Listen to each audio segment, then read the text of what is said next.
boks broj 5 Luna Miletin, boks broj 6 Akili Srb i boks broj 7 Filipanac.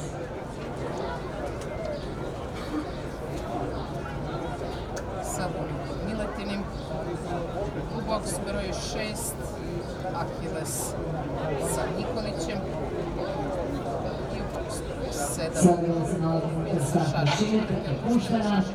Mrvicu spavao, a Naguraši se po startu neka grla na čelu i neće klut, Akilis želi čelom ovom nadmetanju, sad Berbicki Miri u pitanju, ide napred Svili, gurnja sam treći put, treća pozicija Puntavanko, četvrta pozicija za Racing Reja, na trećoj poziciji Filipanac, iznutra Luna Miletin, na začelju Lavalon. Trku vodi Akili Srb, pola dužine ima prednosti u odnosu na Magic Juta, potom dve dužine pa Puntavanko na Sapimom Racing Rej, Luna Miletin, Lavalon pa Filipanac. Trku vodi Akili Srb, Akili izvodi ovo nadmetanje, druga pozicija, 3/4 dužine konstruktela iza Magic Jut, potom Puntavanko koja kao da je pomenuo prvačan povrati Perović i onda na četvrtoj poziciji Racing Rej.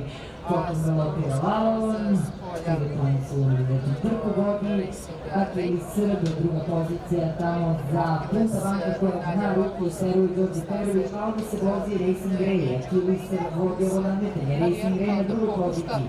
Kroz sredinu ide Puntavanko, na četvrtoj poziciji je Lavalon, na trećoj poziciji Magic Jut, trku vodi Puntavanko. Puntavanko vodi ovo nadmetanje, da li je previše miran bio, još parira u sedmu Racing Reja, vidjet ćemo. Tek na vreme kao da je krenuo Đorđe Perović u sedmu Puntavanka, sada diže bić parira na Racing Reja.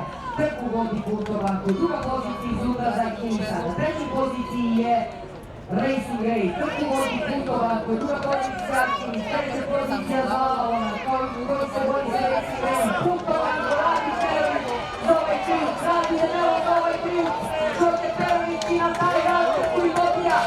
Puntavanko, prvi Lavalon, 10 pozicija za Akilisa, Racing Rej, Lavalon, nezvanični poredak